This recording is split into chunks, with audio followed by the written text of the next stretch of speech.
दोस्तों, drama serial मलकियत के अगले एपिसोड में ऐसी क़यामत आने वाली है जिसने सोहा की जिंदगी तबाह कर दी है। मासूम उमर गुम हो चुका है, लेकिन घर आते ही सरकार ने सोहा पर बच्चे गुम होने का इल्जाम लगा दिया है। दूसरी तरफ जाविया ने गुस्से में आखिरकार किरण को ऐसा झड़क दिया है कि उसके होश उड़ गए हैं। अस्सलाम वालेकुम दोस्तों, welcome back to my YouTube channel Pak drama screen. आज की वीडियो बहुत मसालेदार और शॉकिंग ट्विस्ट से भरी हुई है। वीडियो को एंड तक जरूर देखिएगा। अगर चैनल पर नए हैं तो चैनल को सब्सक्राइब, वीडियो को लाइक करना मत भूलिएगा। चलिए स्टार्ट करते हैं अपनी वीडियो। दोस्तों, जैसे मुझे और आप सबको पता है कि मासूम उमर गुम हो चुका है और हमें ये भी दिखाया जाता है कि सोहा परेशानी में पागल हो जाती है और जाविया को कॉल मिलाती है। जाविया सोहा की ये बात सुनकर के पास आता है। दोनों मिलकर उमर को उमर उनको कहीं नहीं मिलता। दोनों पुलिस स्टेशन जाने का फैसला करते हैं।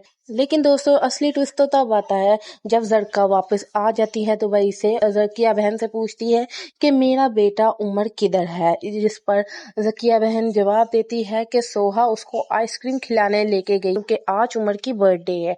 जिस पर जरका कहती है कि हाँ, मैं तो भूल ही गई थी। लेकिन दोस्तों, ये दोनों इस बात से बिल्कुल थी कि इनका बच्चा गुम हो चुका है। यहाँ दोस्तों हमारा गैस बिल्कुल ठीक लग रहा है। जब जाविया पुलिस स्टेशन से कंप्लेन लिखवा कर वापस आएगा तो किरण, जो कि जावियर का इंतजार कर रही है, जावियर तुम इस वक्त कहाँ से आए हो सोहा के साथ? जब मैंने तुम्हें कहा था कि मुझे बाहर लॉन्ग ड्राइव पे लेके चलो तो तुमने इनकार किया था। अब तुम उसके साथ फिरकर आ गए हो। आखिर तुम्हें हो क्या गया है? तुम उस लड़की को इतनी इम्पोर्टेंस क्यों देते हो?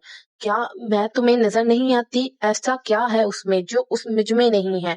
क्या मैं क्योंकि मैं तुमसे मोहब्बत करती हूँ और मैं यहाँ तुम्हारे लिए ही आई हूँ। जिस पर जावियर किरण को झिड़कते हुए बोलेगा, मैं तुम्हें किसी भी धोखे में नहीं रखना चाहता हूँ। मेरे दिल में तुम्हारे लिए कुछ भी नहीं है, कुछ भी नहीं, ना प्यार ना मोहब्बत।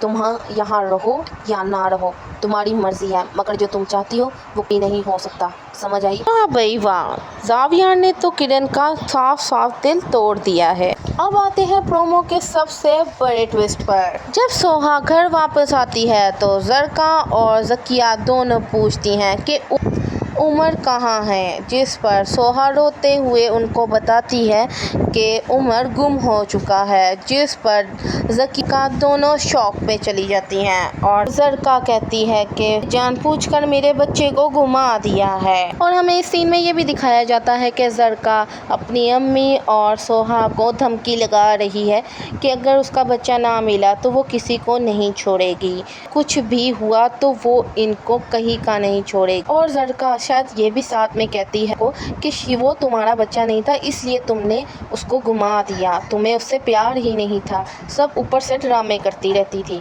जिस पर सोहा रोते हुए अपनी सकिया को बताएगी कि उमर उसको अपनी जान से भी ज्यादा प्यारा था और वो उसको नुकसान देने में सोच भी नहीं सकती। और दूसरी तरफ दोस्तों हमें ये दिखाया जाता है कि जाविया सोचों में गुम है। वो उस पल को याद कर रहा है जब वो सोहा की मदद करते हुए भी नहीं कर पाया था और अब वो अपने आप से अहद कर रहा है कि वो एक बार तो सोहा की मदद नहीं कर पाया था, लेकिन इस बार वो इसकी मदद करके रहेगा। तो दोस्तों, ये इस बात का सबूत है कि उमर को ढूंढने के लिए आखिरी हद तक जाएगा जावियर। तो दोस्तों, जैसे कि मेरा ख्याल है कि सुबह सुबह किरण आएगी और वो जावियर से कहेगी कि जावियर तुम सारी रात जागते रहे हो, तबीयत ऐसे ख़राब हो जाएगी, थोड़ा आराम कर लो, अपना भी ख्याल रखो। और शायद इसी दौरान सोहा भी इनके पास आ जाएगी और तभी ये वाला लफ्ज़ कहेगी कि उमर को गुम हुए 12 घंटे हो चुके हैं और उसका कुछ अभी तक पता चला है कि नहीं। पर जावियर कहेगा कि अभी मेरी पुलिस ऑफिसर से बात हुई है, वो कह रहे हैं थोड़ा इंतज़ार करिए। इस बात पर सोहा चिल्लाते हुए कहेगी कि आपको इस बात का अंदाज़ा भी कि हमारे घर में क़यामत आ गुजरी है। आपको कैसे अंदाजा होगा? आप तो अपना आराम से आके सो गए होंगे। पीछे खड़ी हुई किरण एकदम चिल्लाकर बोलेगी, ओ शट अप, क्या तुम्हें अंदाजा भी है कि कल रात जावियर परेशानी की वजह सोया तक नहीं है और तुम सुबह सुबह आकर यहाँ बकवास करने लग गई हो? और साथ ही किरण जावियर को ताना मारते हुए ये भी कहेगी कि कितने अफसोस की बात है नज़र कि तुम्हें उन लोगों की परवाह है जिनको तुम्हारी कोई परवाह नहीं है। तो दोस्तों, देखना अब ये है क्या जावियर उमर को ढूंढ पाएगा? मुझे अपनी राय कमेंट सेक्शन में ज़रूर बताना। अगर आपको میری ویڈیو اچھی لگی ہو تو ویڈیو کو لائک اور سبسکرائب کرنا مت بھولیے گا۔ تب تک کے لیے اللہ حافظ۔